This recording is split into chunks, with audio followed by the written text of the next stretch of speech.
Hey guys, it's Paige at Let's Talk Redhawks. Sorry I've been gone for so long. I got a really bad cold, and then midterms, and then I had a concussion. So it's been a while, but I'm super excited to get this next post up and running. So my guest here today is an international student on the women's soccer team. She is from Spain, and then she is a junior here at Roche. She has been on the Dean's List all 3 years she's been here, and she's also a fellow RA. She's double majoring in international studies and sociology. Today I'm interviewing Letty. Oh, it's not Letty, it's Leticia. I mean, I could. Okay, she goes by Letty, but her name is Leticia, and you gotta pronounce her last name. Alcaraz. That's her last name. There we go. Okay, so thanks for coming today, and how are you doing? Yeah, I'm good. How are you? Good. So I'm super excited, by the way. Me too. Okay, so as I just said, you're majoring in international studies and sociology. Why did you choose to do that? So to answer that question, I have to go a little bit back on time. My junior year of high school, I did an exchange here in the United States. It was like in Lima, Ohio, so I'm like 4 hours away from here. And that was like my first time traveling alone, being away from my family for such a long time. And that's when I realized, like, it's gonna sound really corny, but like how big the world is and like how many like issues are going on. Mm-hmm. So I knew in that moment that I want to do something that would be able, like I would be able to help people, and again it sounds corny, but help people and try to solve all those global issues. So yeah. And is that why did you pick up the other major for sociology then? So sociology, I only picked it up a couple semesters ago, mainly because most of the classes go together, so it wouldn't take me longer to do. Okay, nice. But then I realized it's really interesting because I also like understanding how people work, how people behave, and that's how basically what sociology studies. So that's why I did it. Oh, cool. So like I know you're graduating in the year, but do you have any plans like once you graduate, like kind of what you want to go into? So I'm not 100% sure what I want to do. I don't even know if I want to stay here, go back home, move somewhere else.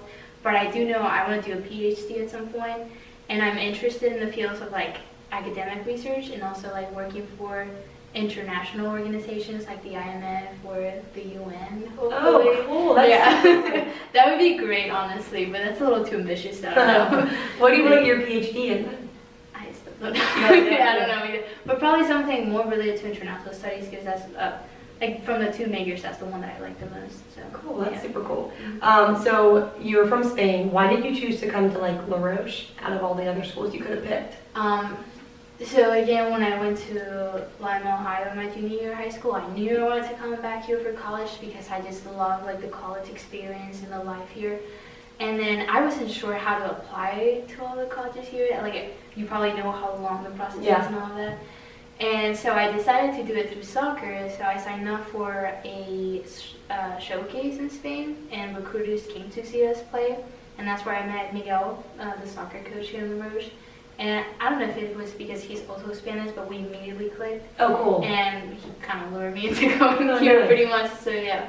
That's why I ended up here. But I also liked everything about La Roche, like the area, and they have my major and all of that. Small school, so it checked all the boxes for me. Did you come and visit here before you decided? No. Really? Yeah, like when I first came here, I came on my own. Like my family didn't come with me the first time. I was completely alone. I didn't know my roommate. I only knew my coach. That's it. Oh wow. Yeah. That's scary. It was a little scary, not gonna lie. God. Yeah. How long have you been playing soccer? So I only started like actually playing when I was a freshman in high school. Oh, no way. Yeah. Cool. Like I had been playing all my life, like in research, in the park and all that. But I actually joined a team my freshman year, and then so I've been playing like 6-7 years now. So nice. Do you guys have like, is it club teams or like high school teams? So in Spain, it's more club teams. My school didn't have, they had like a males team, they had a girls team. So then I had to find another club, and my club was like half hour away, so it's not bad, yeah. Nice. So I don't know much about soccer, so could you tell like what position you play, but I also need like a description because I don't know anything. So the name is gonna be really obvious. You might not even know a description. I'm a midfielder. So basically... A midfielder? Midfielder. Okay. So I'm in the middle of the field, like the name says. So basically, to break it down, usually you have the defense, which is all the way back, and then you have the midfielders in the middle. Okay. And then the forwards that are attacking in the front. So you're like, you assist. You're like, you make the assists? Yeah, so And that's people get the goal? exactly. Oh, yeah. You got it, yeah. Yep. Kind of, I just move the ball around, try to get those assists, and yeah, that's what I do. Cool, okay. So what is something that you think that you bring to the team?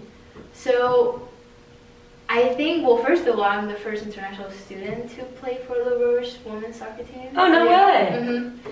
And then after me came Sila and then Corolla. So Okay. I feel because we all came from Spain, our way of thinking about soccer is different. I don't know if in volleyball it's the same, but you know how there's different like styles or different like strategies and all that. So the way we play in Spain is a little bit different from the United States. So I think I bring that different mindset to the field. But then also I like to think like I don't know I'm always there for the team, and I feel like always leading by example. Like I know here in the United States is you have like the seniors thing where like all the freshmen that come are supposed to do all the work and like clean all of that. For me that's so strange because I feel if you're in the team you have to help equally. It doesn't matter how long you've been in the team for. So I always try to help out in whatever way possible. Yeah, that's awesome. So what do you think is something that like how do you think that like the women's soccer team has like kind of shaped you into the person you are here? So definitely, like I said, me coming here was kind of a challenge just being on my own. So being in the team really helped out because it was the first time that I was actually being able to meet people. And I think it's definitely helped me out like shaping some characteristics like being persistent, never giving up. And I know again it sounds corny, but like it's true for like a sport. You probably can, like there's times where it's going to suck because you might go through a rough patch where might be doing your best. You're busy thinking of other things, so you have to keep going no matter what. And that's something that soccer has taught me and that I applied in every aspect of my life. But then also like having that support system and that's definitely really helpful. Like it makes me just want to challenge myself and try to be my best. So yeah. Talking about that like support system, I know coming into like the volleyball team, it was you guys are in the fall too, so it's kind of the same. Yeah. So like as soon as we got here, like it was like friends. That's how it is. Like the culture of the volleyball team is like we're all friends, like that easily. Is that how it is like for the soccer team, or is it a little bit different? 'Cause I know some sports here like it's a little bit different. People aren't as like opening and like not saying it's like but you know what I mean. Like it wasn't like that when you came. Like everyone was just like super cool, like ready to be accepting. I feel like in every big group of people there are always like little groups of friends, and that's completely understandable. But I think they've always been very welcoming, and I've always felt really comfortable. And in fact, like this season, we made it our goal to be able to trust each other more, get to know each other, and kind of like work as a family. Because at the end of the day, like during the season, you spend at least once a day with those people. Yeah. So like it or not, you have to be able to get used to them and get to know them.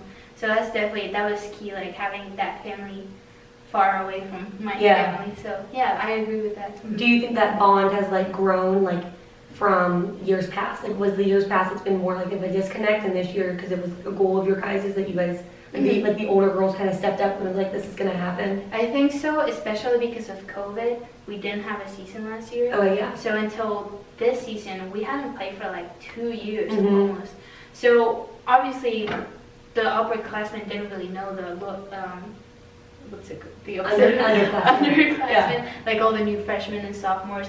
So our goal, especially during the preseason, was to like be able to get to know each other and like obviously try to win, but mainly just get to know how everyone plays and try to get that bond to work. So that's awesome that you guys were able to do that. Yeah. So I know like your season didn't go like ideally, like volleyball season didn't go either. But what do you think was something that like you guys could work on to get that, or like maybe like what was like kind of like the disconnect that happened that like you guys couldn't achieve that goal? So I think so I've always said this to everyone that has asked me. I truly think our team has really, really good players. But once we get into the field, for whatever reason, we do not connect. Like, we were missing that chemistry for the longest time. I think partly maybe it was COVID, but I don't want to blame it just on that. I don't know. I feel also most of the times what would happen is we would go into a game, the other team would score within the first, 5 minutes, and we would put ourselves down. Yeah, and then from then on, it was just like they kept scoring. So maybe it was kind of like a mentally type of challenge. Like we needed to just be able to go beyond that and realize like, okay, there's still a lot of game to play, you know, like, yeah, we're losing, but we can get back up. So I think that was a big part of it, but yeah, I don't, honestly, I'm not sure. No, I understand. We were kind of in the same boat. We would just like, we'd be great, and then we would just hit, we'd just get in games, and it would just be like, nosedive, terrible. Yeah. But then like some games we'd show up and we'd be great. That was us too. Yeah, some games it was like, I would ask, I would be like, so are we gonna win today? And it'd be like, depends on what team shows up. Depends on what team shows up, because if it's the team that's great, we're gonna win. We're great. But if it's not, not too well. Like the same for us. We would go from losing 9-0 to the next game winning 5-0. Like I don't understand how that can happen, but I think again it's like mentally. Once they score, we would put ourselves down. Once we score, then we would just get hyped and kept going for it. So yeah. Gotcha. Okay, so what is something that you think your team does really well then? So halfway through the season, we figured out this formation, because there's like different formations in soccer. Like plays? Is that like basketball and play? Like there's plays? I guess it would be. I don't know basketball. Okay. So I don't know if I would compare it to that. But basically, usually it's like a formation, how you position your players in the field. So usually the most typical one is have like 4 in the back, then 3 in the middle, and then 3 up top. How many people are on a field? There's 10 plus the goalie, so 11. Okay. Yeah. That's a lot. So our formation that started to work really well. So if the 4-3-3 sounds confusing, this one's going to be more confusing. It was 2-3-3-1-1. Okay. I know you're probably not going to remember that. It was strange for all of us when we first started playing, but we immediately got the hang of it, and then like especially the midfield started to help out more, like coming back for defense, attacking, all of that. So I think that's something that we've really gotten good at, and if we can keep working on that, I feel like for the next season we could be really good. Cool. So it's definitely something that we've gotten better at. And I think also like other years maybe the seniors were like more, you know, hanging with each other, and then the juniors, but this year we were all hanging with each other. Cool. You know, it doesn't matter the year, we were all very close. So I think that's definitely something that could help us in years to come. That's good. And like, how do you think you guys will be like once the seniors do leave? So the seniors are leaving were key to us. They were really good players. So I'm hoping we can recruit some really good freshmen. But how many seniors did you have? Sorry. Oh yeah, no, it's fine. We had 3. Okay. So all of them were starters for us. Okay. Yes.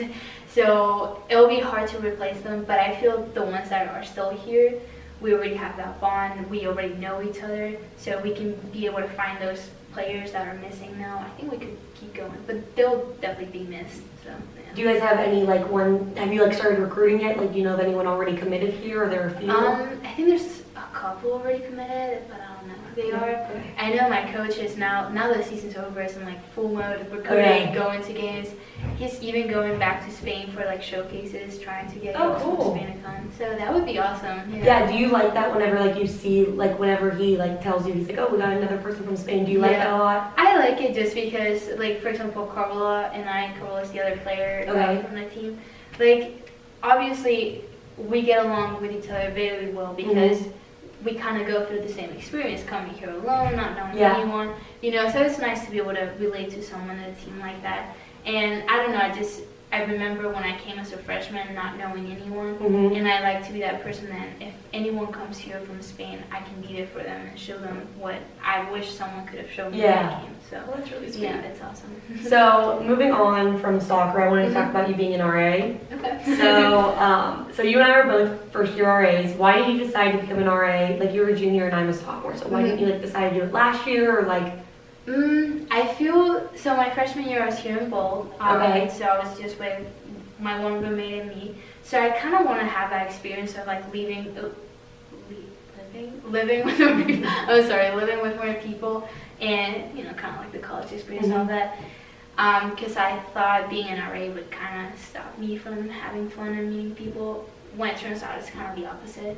I agree with that. I was nervous about the exact same thing. I was like, I feel like this is going to be a bad idea, Paige. I don't know why you're signing up for this.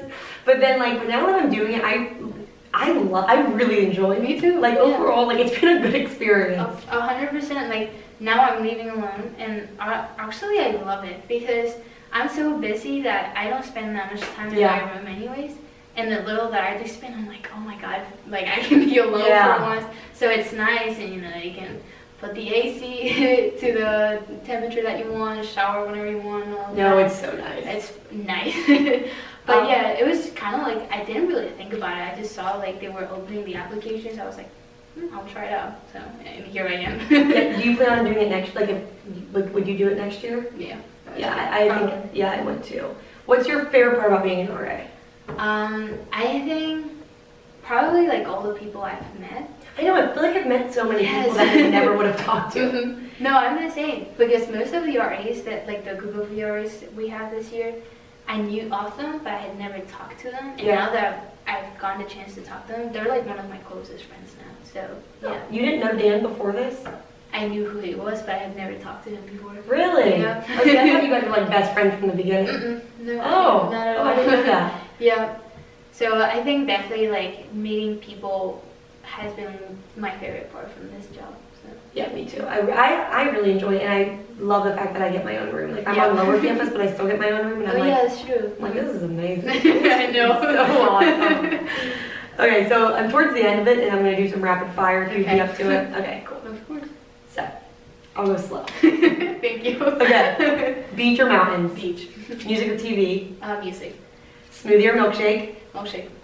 Orange juice or apple juice? Orange juice. Sweet or salty? Sweet. Read minds or see the future? Read minds. Actors or musicians? Actors. Nice. Pancakes or waffles? Waffles. Perfect. Tea or coffee? Coffee. Pittsburgh or Madrid? Madrid. Really? No-brainer, yeah. Why? 100%. I mean, Pittsburgh is really small compared to Madrid, but I just like the life there so much more. Like, so much lively. There's people always like in the street, people eating outside, you know. Just like the atmosphere is so different. I don't know. Yeah. Okay, sorry, I'll get back to No, it. it's okay. Okay, dress up or dress down? Dress up. Okay, that's the end of that. Sorry, I was like, that was such a bad and I didn't realize that was the last question. No, it's okay. I thought I got them all. Yeah. I thought I was going to struggle with that. I went slow. I went way too fast with it anyways. Okay, so my final question is, I don't know, do you eat Redhawk a lot? Like the Redhawk cafe? Yeah. I used to a lot last year. Okay. Not so much this year, but yeah. Okay, well my final question is, what's your go-to order for Redhawk? So I usually get the bagel, double egg cheese bagel for breakfast. Oh, I love that. I love it. It's so good. And then as a drink, the double chocolate chip frappuccino. You know what my favorite is? Do you like chocolate-covered strawberries? Yes. Okay, you gotta get the strawberries and cream, and then you have to add chocolate chips and chocolate sauce. I didn't know you could do Oh, that. it is so good. I definitely have to try that. It's too. so good. I just got it like last week. It's my favorite. Okay, I'll definitely try that. Because I always get the same thing, but I'm open to try anything. Yeah, you gotta try it. It's so yummy. Okay, so that's the end of the podcast. That's the end. That was awful. Okay, so that's the end of episode 2 of Let's Talk Redhawks. Thank you, Letty, for sitting down and taking the time to talk to me and interview. This video will be posted on YouTube, and then the podcast will be posted on SoundCloud. Don't forget to follow my Instagram at RedhawkPod, and thanks for listening. Bye! PR, you heard of me. Brothers from your mothers and all your enemies down with the gangster crew known as LRU. Let's talk Redhawks, me and you. I was trying to